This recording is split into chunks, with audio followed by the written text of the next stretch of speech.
तुमचं नाव सांगा आणि माझ्याकडून आयुर्वेदिक औषध कशासाठी घेतलं होतं किंवा अगोदर काय त्रास होता?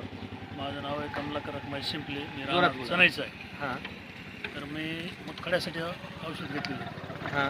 आणि ती मुतखड्याचं औषध घेतल्यापासून मला अगोदर काय काय त्रास होता? मुतखड्याचं म्हणजे पोटात गरम होणं, हां पोट दुखणं, हां.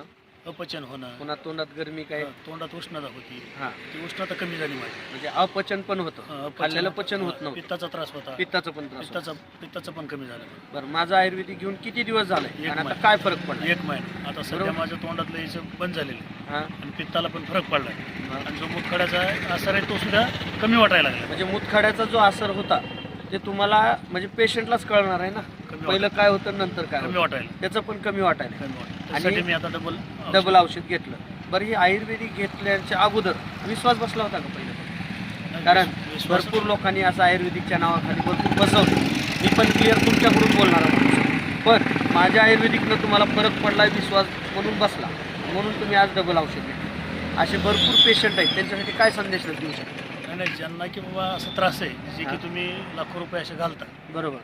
त्या लोकांना विनंती किंवा तुम्ही एकदा आयुर्वेदिकचा कसं आहे इफेक्ट हा उशिरा जाणवतो, पण साईड इफेक्ट नाही. साईड इफेक्ट नाही तर थोडंसं बरोबर. वेळ लागते त्याला. तुम्हाला ज्यांना किती की- दिवसानं त्रास होत आहे? मला जवळपास वर्ष 2 वर्ष नाही, मी खाली म्हणजे डॉक्टरना दाखवलं, सोनोग्राफी केली होती. सोनोग्राफी पण केली, डॉक्टरला पण दाखवलं, पण निदान लागलं. बरं, आपल्या आयुर्वेदिकनं फरक पडलाय म्हणून तुम्ही डबल घेताय आणि तुम्ही मुलाखत दिल्याबद्दल नेटसप कंपनीतर्फे आपलं धन्यवाद मानतो, आभार मानतो आणि असाच प्रचार आणि प्रसार प्रत्येकाकडून व्हावा. धन्यवाद.